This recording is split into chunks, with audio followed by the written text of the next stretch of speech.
Everyone, आज हम लोग पढ़ेंगे ज्योग्राफी की एनसीईआरटी। हम पढ़ चुके हैं क्लास 6 पूरी। अब हमारी स्टार्ट हो रही है क्लास 7, जिसका हम पढ़ेंगे चैप्टर फर्स्ट पर्यावरण। देखिए, एनसीईआरटी में आपको बता चुकी हूँ पहले भी कि हमारे एग्जाम्स के लिए बहुत ज़्यादा इम्पॉर्टेंट है, उससे क्वेश्चंस आते हैं। और पर्यावरण जो है इन्वायरमेंट, उससे भी बहुत क्वेश्चंस आते हैं, तो आज हम इसे समझेंगे। तो फ्रेंड्स, क्या आप जानते हैं कि पर्यावरण होता क्या है? तो देखिए, इधर साइड में आपको स्टोरीज दी होती हैं बच्चों की, अगर आप पढ़ना चाहें तो पढ़ सकते हैं। वैसे ये हमारे लिए इतना इम्पोर्टेंट नहीं है, हम इम्पोर्टेंट चीज़ें पढ़ेंगे। तो देखिए, पर्यावरण हमारे, आप राइट साइड देख सकते हैं, पर्यावरण हमारे जीवन का मूल आधार है। यह हमें सांस लेने के लिए, हवा पीने के लिए, जल खाने के लिए, भोजन एवं रहने के लिए भूमि प्रदान करता है। देखिए, पर्यावरण इन्वायरमेंट होता क्या है? एक्चुअली हमारे आसपास जितनी भी चीज़ें होती हैं ना, जल वायु स्थल, मतलब जितनी भी चीज़ें होती हैं जो हमारे जीने के लिए ज़रूरी है, वो सब पर्यावरण है हमारा। ठीक है, तो पर्यावरण से हमें कई सारी चीज़ें भी मिलती हैं, जैसे हवा, पानी, भूमि। मानव इन प्राकृतिक पर्यावरण में कैसे परिवर्तन करता है? जैसे मानव है तो वो क्या कर रहा है, पहले जो प्राकृतिक पर्यावरण है उसमें परिवर्तन ला रहा है, वो चीज़ें बनाता है जो पॉल्यूशन भी करती हैं। जैसे कार का धुआं वायु को प्रदूषित करता है, पानी को पात्र में एकत्रित किया जाता है, भोजन को बर्तनों में परोसा जाता है और भूमि पर कारखानों का निर्माण होता है। मानव कार, मिल, कारखानों एवं बर्तनों का निर्माण करता है। इस प्रकार से मानव प्राकृतिक पर्यावरण में परिवर्तन करता है। देखिए, मानव जो है वो चीज़ें बनाता है ना, हम इंडस्ट्री में चीज़ें बनाते हैं तो उनको बनाने में पॉल्यूशन भी होता है, तो इससे क्या है, हमारा जो पर्यावरण है उसमें बदलाव आता है। तो फ्रेंड्स देखिए, कुछ ना पर्यावरण के घटक होते हैं, जैसे प्राकृतिक और मानव निर्मित। प्राकृतिक घटक कौन से होते हैं? जल, वायु, स्थल, सजीव, है ना, जैव मंडल, स्थल मंडल, वायुमंडल, जल मंडल, ये सब क्या है, प्राकृतिक घटक है। मतलब हमें पर्यावरण में पहले से, आपको पता है, मौजूद है जल, वायु। और मानव निर्मित भी चीजें हैं, जैसे इमारतें, पार्क, पुल, सड़क, उद्योग, स्मारक। ये पहले से नहीं थी, ये इंसान ने बनाई है।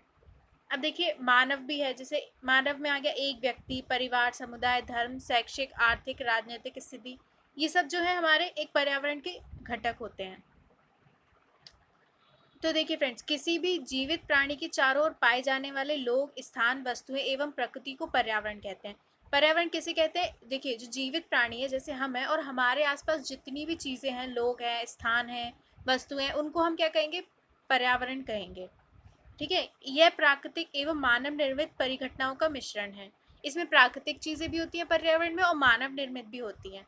इसमें ऐसा नहीं कि पर्यावरण में हम सिर्फ प्राकृतिक चीजों को लेंगे। प्राकृतिक पर्यावरण में पृथ्वी पर पाई जाने वाली जीवीय एवं अजीवीय दोनों परिस्थितियां सम्मिलित हैं।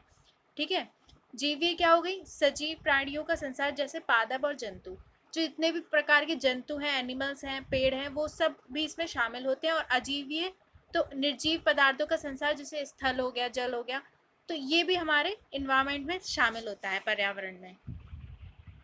जबकि मानवीय पर्यावरण में मानव की परस्पर क्रियाएं, उनकी गतिविधियां और उनके द्वारा बनाई गई रचनाएं सम्मिलित हैं। अगर हम कहें मानवीय पर्यावरण क्या होता है, तो हम जो भी काम करते हैं, जो भी हम गतिविधि करते हैं, जो भी हम चीज़ें बनाते हैं, उनको हम इसमें शामिल करते हैं मानवीय पर्यावरण में। देखिए, जो पर्यावरण यानी एनवायरमेंट शब्द की उत्पत्ति फ्रेंच शब्द एनवायरोनेर या एनवायरोनेर से हुई है, जिसका अर्थ है पड़ोस। ठीक है, फ्रेंच वर्ड से निकला है, जिसका मतलब होता है पड़ोस। तो पड़ोस मतलब क्या, हमारे पड़ोस में जितनी भी चीज़ें हैं वो क्या है, पर्यावरण है। प्राकृतिक पर्यावरण, अब देखिए क्या होता है। भूमि, जल, वायु, पेड़ पौधे एवं जीव जंतु मिलकर प्राकृतिक पर्यावरण बनाते हैं। जो भी चीज़ें प्रकृति में पहले से हैं, जैसे भूमि है, जल है, वायु, पेड़ पौधे, जीव जंतु, ये मिलकर प्राकृतिक पर्यावरण बनाते हैं।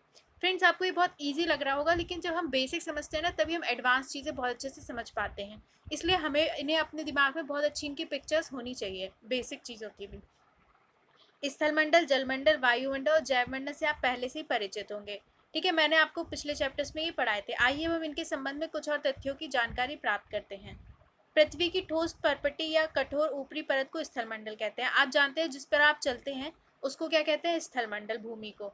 यह चट्टानों एवं खनिजों से बना होता है एवं मिट्टी की पतली परत से ढका होता है। जिस पर हम चलते हैं पृथ्वी, वो मेनली चट्टानों और खनिजों से बनी है, जिस पर मिट्टी की एक पतली परत है। ठीक है, ये पहाड़, पठार, मैदान, घाटी आदि जैसे विभिन्न स्थलाकृतियों वाला विषम धरातल होता है। ये एक सा नहीं होता है, आपको पता है, कहीं पे पेड़ है, कहीं पे पठार है, पहाड़ है। ये स्थलाकृतियां महाद्वीपों के अलावा महासागर की सतह पर भी पाई जाती हैं। ये सब हमने आपको पुराने चैप्टर्स में पढ़ाया था कि आपको अगर लगे कि समुद्र के नीचे एकदम समतल मैदान है, नहीं, वहाँ पर भी पहाड़ हैं, ज्वालामुखी हैं, पठार है। स्थलमंडल वह क्षेत्र है जो हमें वन, कृषि, मानव बस्तियों के लिए भूमि, पशुओं को चरने के लिए घास स्थल प्रदान करता है। ये खनिज संपदा का भी स्रोत है। ठीक है, स्थलमंडल जो क्षेत्र है वहाँ से हमें काफ़ी चीज़ें मिलती हैं। ठीक है, पशुओं को चारा मिलता है, इंसान को रहने के लिए मिलता है, और खनिज संपदा भी हमें मिलती है। तो आप इस चित्र में देख रहे हैं, ऊपर वायुमंडल है, जलमंडल है, स्थलमंडल है, और तीनों में लग के क्या बना रहे हैं, जैव मंडल बनाते हैं। जल के क्षेत्र को जलमंडल कहते हैं। ये जल के विभिन्न स्रोतों जैसे नदी, झील, समुद्र, महासागर आदि जैसे विभिन्न जलाशयों से मिलकर बनता है। ये सभी प्राणियों के लिए आवश्यक है। जलमंडल किससे बनकर मिलकर बनता है? जितनी भी आपको नदी दिखेगी, झील, समुद्र, जितने जहाँ पर भी पानी है, तो वो हमारा जलमंडल बनता है उनसे। ठीक है, और जल आपको पता है सबके लिए जरूरी है। पृथ्वी के चारों ओर फैली वायु की पतली परत को वायुमंडल कहते हैं। देखिए, सबको जरूर पता है कि हमें सांस लेने के लिए वायु चाहिए, तो आसपास जो भी वायु की पतली परत है उसको हम वायुमंडल कहते हैं। पृथ्वी का गुरुत्वाकर्षण बल अपने चारों ओर के वायुमंडल को थामे रखता है। ठीक है, यह सूर्य की झुलसाने वाली गर्मी एवं हानिकारक किरणों से हमारी रक्षा करता है। आप सोचते होंगे कि चारों तरफ वायु है, लेकिन वो अंतरिक्ष में क्यों नहीं जा रही है? क्योंकि हमारे गुरुत्वाकर्षण बल है जो उससे वो क्या है, हमारे पृथ्वी से जुड़ी रहती है ना। वायु बाहर नहीं जाती स्पेस में। जो हमारी वायु है, ये जो वायु है वो हमें सूर्य की जो हानिकारक किरणें हैं उनसे भी बचाती है। जैसे आप जानते हो, ओजोन लेयर जो है कि हमें बचाती है यूवी रेस से। इसमें कई प्रकार की गैस, धूल कण और जलवाष्प उपस्थित रहते हैं। वायुमंडल में परिवर्तन होने से मौसम और जलवायु में परिवर्तन होता है। ठीक है, जो गैसेज हैं, जो मैंने बताया आपको, वायुमंडल है उसमें गैस, धूल कण, जलवाष्प तीनों चीज़ें रहती हैं। वायुमंडल में अगर जो हमारा वायुमंडल है उसमें चेंज आ जाए तो क्या होता है, हमारा मौसम और जलवायु भी चेंज होने लगती है ना। गर्मी ज़्यादा पड़ने लगेगा, कार्बन डाइऑक्साइड ज़्यादा हो जाएगी, ग्लोबल वार्मिंग होगी, इस तरीके से चेंज आता है। पादप एवं जीव जंतु मिलकर जैवमंडल या सजीव संसार का निर्माण करते हैं। ये पृथ्वी का वह संकीर्ण क्षेत्र है जहाँ स्थल, जल और वायु मिलकर जीवन को संभव बनाते हैं। देखिए, जब स्थल, जल और वायु तीनों मिलते हैं तभी हमारा जैव मंडल बनता है। ठीक है, हमारे लिए तीनों चीज़ें ज़रूरी हैं। अब देखिए पारितंत्र क्या होता है। लेफ्ट साइड, वह तंत्र जिसमें समस्त जीवधारी आपस में एक दूसरे के साथ तथा पर्यावरण के उन भौतिक और रासायनिक कारकों के साथ परस्पर क्रिया करते हैं जिसमें वे निवास करते हैं। वे सब ऊर्जा और पदार्थ के स्थानांतरण द्वारा संबंध है। ठीक है, पारितंत्र, अब देखिए एक तंत्र है, एक सिस्टम है जिसमें जितने भी जीवधारी है वो एक दूसरे के साथ क्रिया करते हैं, तो उसको हम पारितंत्र कहते हैं। ठीक है, जहाँ वो निवास करते हैं वहाँ पर वो एक दूसरे के साथ क्रिया करते हैं।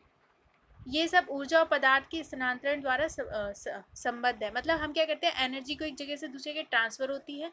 ठीक है, तो एक दूसरे की क्रिया करते हैं। पारितंत्र क्या है?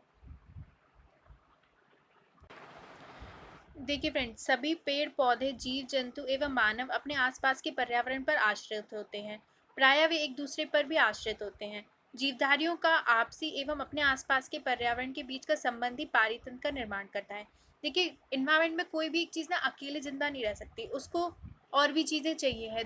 जैसे कि अगर कोई जानवर है तो उसे पेड़ पौधे खाने के लिए चाहिए है, तो एक दूसरे पे हम टिके हुए हैं। जीवधारियों का जो आपस में संबंध होता है वही पारितंत्र बनाता है। ठीक है, अधिक वर्षा वाले वन, घास स्थल, रेगिस्तान, पर्वत, झील, नदी, महासागर एवं छोटे से ताल का भी एक पारितंत्र हो सकता है। मतलब मान लीजिए एक झील है, एक झील में नदी है, पेड़ है, तो उनका अपना एक पारितंत्र अलग हो सकता है। वो लोग एक दूसरे पर निर्भर हो सकते हैं। ठीक है, देखिए अब इधर दिया है लेफ्ट राइट साइड में, प्रत्येक वर्ष 5 जून को विश्व पर्यावरण दिवस मनाया जाता है। ये इंपॉर्टेंट है, ये याद कर लीजिए, डे 5 जून को मनाते हैं विश्व पर्यावरण दिवस। अब देखते हैं फ्रेंड्स, मानवीय पर्यावरण क्या होता है। मानव अपने पर्यावरण के साथ पारस्परिक क्रिया करता है और उसमें अपनी आवश्यकता के अनुसार परिवर्तन करता है।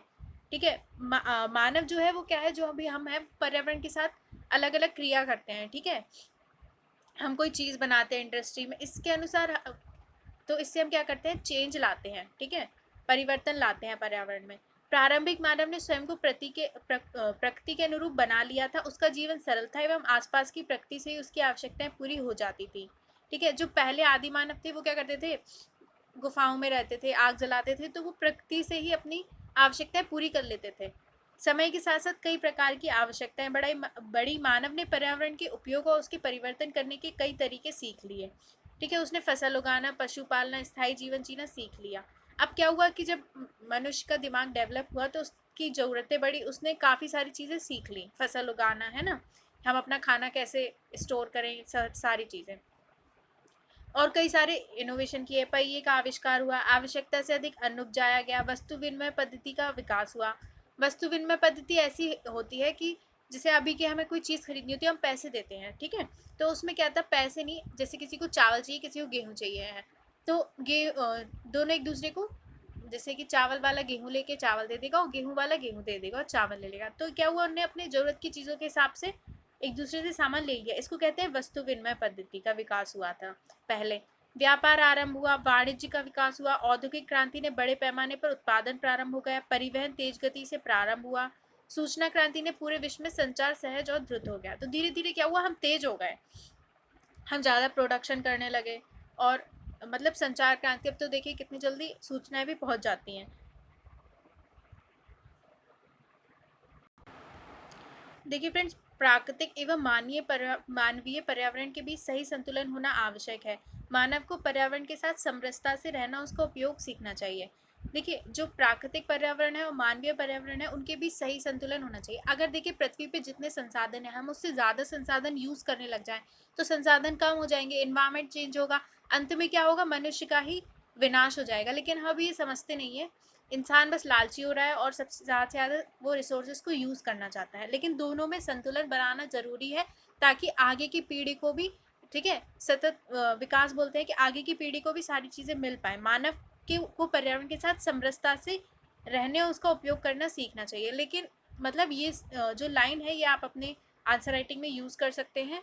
तो इस चैप्टर में हमारे लिए बहुत ज़्यादा कुछ इंपॉर्टेंट नहीं था, लेकिन हाँ, कुछ डेफिनेशन इंपॉर्टेंट थी, जैसे पर्यावरण क्या है, पारितंत्र क्या है, तो वो आप नोट कर लेना। फर्स्ट चैप्टर में ज़्यादा कुछ नहीं होता है, बाकी हम नेक्स्ट चैप्टर में देखेंगे। और फ्रेंड्स देखिए, ये एक्सरसाइज ये होती है चैप्टर के बाद, इसको आप करने की कोशिश करिए अपने से, ठीक है, काफ़ी इजी है। आप अगर नहीं आता है तो आप कोई क्वेश्चन पूछ सकते हैं, लेकिन आप इसको करिएगा ज़रूर, काफ़ी आपको फ़ायदेमंद रहेगा साथ में। और फ्रेंड्स, अगर आपको मेरे वीडियोस पसंद आते हैं तो दूसरों के साथ लाइक, शेयर, कमेंट, सब्सक्राइब ज़रूर कर दीजिए। आपका दिन शुभ रहे, हंसते रहिए, मुस्कुराते रहिए। Thank you.